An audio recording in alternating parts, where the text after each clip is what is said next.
एक इंसान की ज़िंदगी का सबसे बड़ा फ़ैसला यानी शादी उसकी मर्ज़ी के बगैर हो जाए और फिर वही रिश्ता आगे जाकर परफेक्ट लव स्टोरी बना दिया जाए। इश्क के ड्रामे में भी कुछ ऐसा ही देखने को मिला, जहां फोर्स मैरिज और फैमिली प्रेशर जैसे सीरियस इश्यूज़ को एक रोमांटिक एंगल के साथ एक बार फिर दिखाया गया, जो पहले भी बहुत से ड्रामों में दिखाया जा चुका था। लेकिन सवाल ये है कि क्या ये रियलिटी थी या सिर्फ ड्रामे का कन्वीनियंट ट्विस्ट। आज इसी पर बात करेंगे।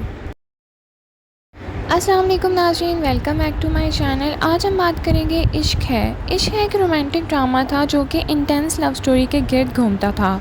शुरू में ड्रामे ने ऑडियंस को फोर्स मैरिज से और इमोशनल कॉन्फ्लिक्ट के साथ अट्रैक्ट किया और कैरेक्टर्स के दरमियान टेंशन, ईगो और मिसअंडरस्टैंडिंग का स्ट्रॉन्ग एलिमेंट दिया। लेकिन जैसे जैसे स्टोरी आगे बढ़ी, टोन थोड़ी सॉफ्ट होती गई और कॉन्फ्लिक्ट की रेजोल्यूशन काफ़ी जल्दी होने लगा। नाज़रीन, ड्रामे का सेंट्रल इशू फोर्स मैरिज था। लीड कैरेक्टर्स एक ऐसे रिश्ते में बंधे जाते हैं जहां शुरू में एक्सेप्टेंस नहीं होती। रियलिस्टिकली ऐसे सिचुएशन में ट्रस्ट बिल्ड करना इमोशनल ट्रॉमा और एडजस्टमेंट टाइम लेता है। लेकिन ड्रामे में कई जगह ये प्रोसेस काफ़ी फास्ट और सिंप्लीफाइड दिखाया गया। इसी वजह से ऑडियंस को इमोशनल डेप्थ थोड़ी मिसिंग फील हुई। नाज़रीन, फैमिली प्रेशर इश्क है एक इम्पॉर्टेंट थीम है। पेरेंट्स और फैमिली डिसीजंस ने कैरेक्टर की पर्सनल चॉइसेस को अफेक्ट किया। कुछ सीन्स में ये प्रेशर रियलिस्टिक लगता है और लेकिन ओवरऑल एग्जीक्यूशन अनइवन रहा।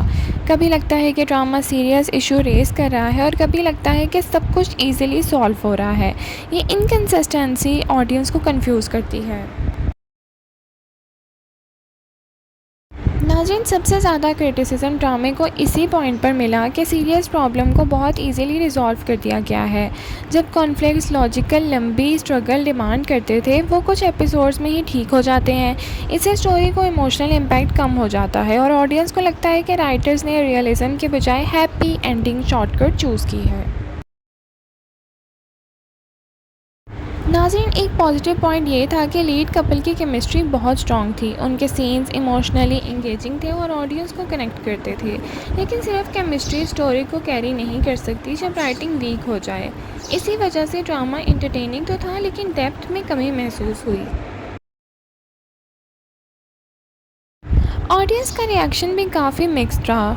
कुछ लोगों को इश्क है कि रोमांस और परफॉर्मेंसेस पसंद आए, मिनाल को बहुत प्यार मिला, लेकिन कई व्यूअर्स का कहना था कि ड्रामे ने सीरियस इश्यूज़ को सरफेस लेवल पर ही ट्रीट किया है। सोशल मीडिया डिस्कशंस में भी ये बात हाईलाइट हुई कि स्टोरी को पोटेंशियल ज़्यादा था लेकिन एग्जीक्यूशन वीक था। नाज़रीन, अगर इश्क है थोड़ा रियलिस्टिकली अप्रोच गेन करता तो फोर्स मैरिज का इमोशनल ट्रामा डिटेल में दिखाया जाता, ट्रस्ट बिल्डिंग स्लो और नेचुरल होती और फैमिली कॉन्फ्लिक्ट्स को प्रॉपर्ली डेवलप किया जाता, एंडिंग में ग्राउंडेड होती, तो ड्रामा और ज़्यादा इम्पैक्टफुल बन सकता था। लेकिन ऐसा नहीं हुआ।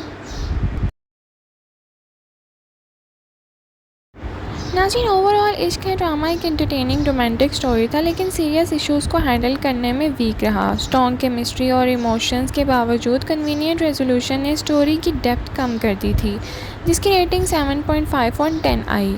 आपकी क्या राय है? क्या इश्क है एक स्ट्रॉन्ग लव स्टोरी थी या over simplified drama? Comment section में अपनी राय का इजहार ज़रूर करें। Thank you so much for watching. अल्लाह हाफ़िज़।